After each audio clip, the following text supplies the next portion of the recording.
ত্রিপুরা উত্তর জেলা পানিসাগরে রেগা টেকনিক্যাল বিভাগে চরম বেনিয়ম, অফিসেই নেশার আসর। ত্রিপুরা উত্তর জেলা পানিসাগর মহকুমার রেগা ইঞ্জিনিয়ারিং টেকনিক্যাল বিভাগকে ঘিরে তীব্র চাঞ্চল্য ও ক্ষোভ ছড়িয়েছে স্থানীয় এলাকায়। সরকারি নিয়ম নীতির তোয়াক্কা না করে এই দপ্তরের এক শ্রেণীর কর্মীর বিরুদ্ধে উঠেছে একাধিক গুরুতর অভিযোগ।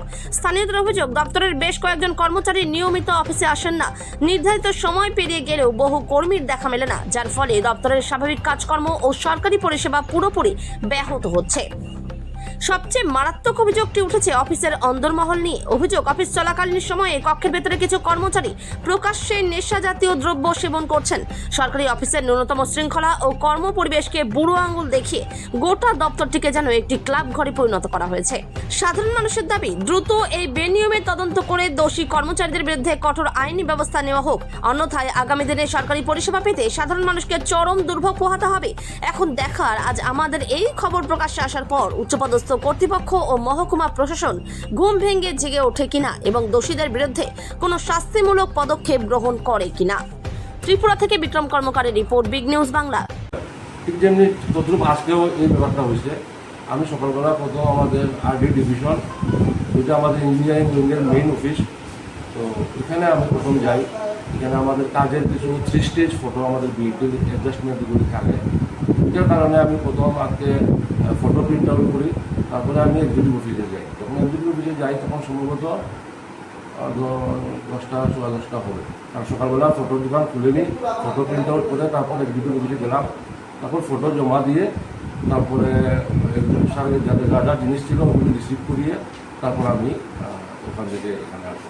এই কারণে 11:30 আমাদের কাছে যতটুকু রিপোর্ট আছে বা আমরা কিছুক্ষণ আগে ভিডিও স্যারের সাথে কথা বলেছি, স্যার বলেছে যে আপনাদের ফিল্ড ভিজিট করে আসতে উনি জানে, ওনার অজানা না সেটা, কিন্তু উনি একটা সিস্টেম করে দিয়েছেন গ্রুপের মাধ্যমে যে যখন যে ফিল্ডে আপনারা যাবেন ভিজিটে, ওইখানে আপনারা গ্রুপে মেসেজ দিয়ে যাবেন।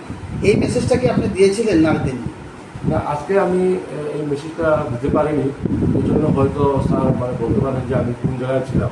তো আমি আপনাদেরকে একটা জিনিস দেখাবো যে আমি আজকে সকালে যে ধর্মনগর ডিভিশনে গেলাম, আপনারা হয়তো বিশ্বাস করবেন না, মনে করবেন যে আমি বাড়ি থেকেই লেট করে বেরিয়েছি, কিন্তু আপনারা এখানে দেখতে পারবেন, এই যে ফটো প্রিন্ট করেছি, ফটোর খাবার পৃষ্ঠা হয়ে গেল। এই যে আমি আজকে ডিভিশনে গিয়ে জমা করেছি, তাই আপনারা এখানে দেখবেন এই যে কাগজের মধ্যে এখানে আজকের ডেটে 22/6/2026 175 নম্বর রিসিভ কপি। আমি ধর্মনগর ডিভিশনে গিয়ে এই কাগজ আজকের ফাইল সব জমা করে রিসিভ কপি নিয়ে আমি আসলাম। এই জন্য ধর্মনগর ডিভিশনে আমার যে সময়টুকু লাগলো, এই কারণে আমার আসতে দেরি হলো। যদি আপনারা এসেছেন কোনো পাবলিক বা আপনি তো দপ্তরের যে নির্ধারিত নিয়ম আছে যে মেসেজ পাঠানো বা ফোনে যোগাযোগ করা, তা তো আপনি কোনটাই করেন? আমি মেসেজ পাঠাতে পারিনি, কারণ আমার ফোনে তখন মানে ডাটা ব্যালেন্স ছিল। হোয়াটসঅ্যাপে মেসেজ পাঠাই। আপনার সহকর্মী আর কজন আছে? আমার সহকর্মী এখানে আমরা টোটাল 4 জন আছি, একজন অভিনয় আছেন, বাকিরা আজকে একজন আসেনি, হয়তো অসুস্থতার কারণে সে সিএল হয়েছে, বাকিরা আমরা সবাই উপস্থিত আছি।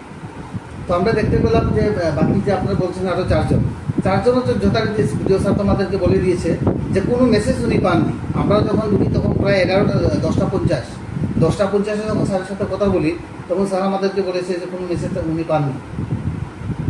আপনি হয়তো দিলেন না, একজন আপনি কাজের কারণে আপনি কাজ দেখিয়েছেন, আমরা দেখতে পেলাম যে আজকে ডেটে আপনি সই করা নিয়ে এসেছেন, মেনে নিলাম। তো বাকিরাও তো মেসেজ দেয়নি, তাদের ব্যাপারে আপনি কী বলবেন? তাদের ব্যাপারে তো আমি কিছু বলতে পারবো না, হয়তো আমি আপনাকে প্রশ্ন করবো যে আপনারা এই যে একটা ছোট্ট রুমের মধ্যে আপনারা 3 জন বা 4 জন এখানে ডিউটি করেন, ঠিক জানালার পাশে যে এত আবর্জনা, সেটা কারণ আপনার কাছে একটু জানতে চাইবে কেন? এবং আবর্জনার মধ্যে আমরা নেশাযুক্ত ব্যবহারকারী বোতল, অনেক আপত্তিকর জিনিস ছড়িয়ে ছিটিয়ে পড়ে রয়েছে আপনাদের একটা টেকনিক্যাল সেকশন। এটা কীভাবে? টেকনিক্যাল সেকশনের পাশে এটা যেমন আমাদের সাথে তো আমি এটা যুক্ত নয় বলে আমি মনে করি।